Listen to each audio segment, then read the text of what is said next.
There are many realities within the multiverse. Normally each is quite separate from one another. But the walls between universes have become thin. Thin enough for beings with adequate power to breach the void between dimensions. Great heroes have arisen to protect these thin spots from incursion and evil intent. The mighty Gilead defends this reality and has uncovered an insidious plot.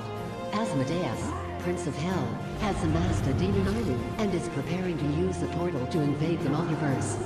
As the vile lieutenant of Hell commands his demon horde to attack our hero, Gilead responds with the power of an avenging angel. One-on-one Gilead is more than a match for these monsters, but he doesn't face one. He faces hundreds, thousands. Asmodeus gloats, knowing full well not even Gilead can defeat them all in time. But what this evil creature could never fathom is that Gilead is but the conduit to a greater power. That the power flows through him from a higher source, and that source is endless. Gilead opens the floodgates of his angelic power to full, and a force not even his mighty form can survive is unleashed.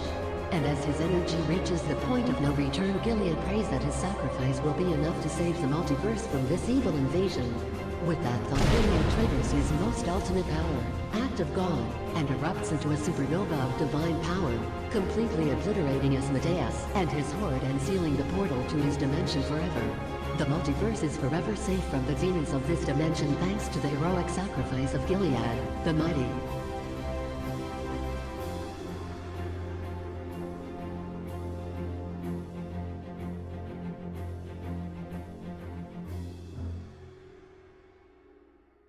This online comic appeared right after we lost contact with Gilead's dimension.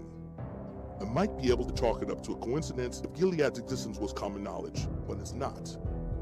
I owe it to Gil to find him and get to the bottom of this, starting with interviewing this Gary Norman.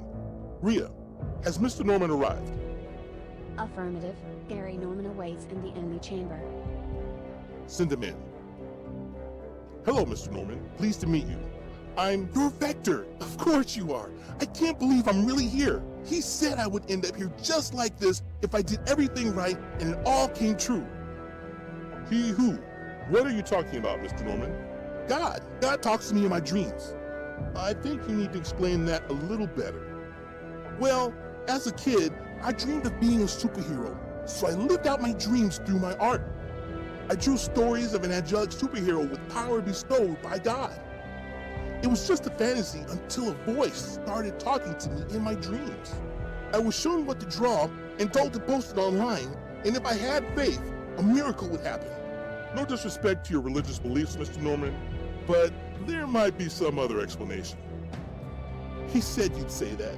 So there's one more thing he told me to do when I met you, and that's to pray. Mr. Norman, please. Thy will be done. What's the matter, old friend? Aren't you happy to see me?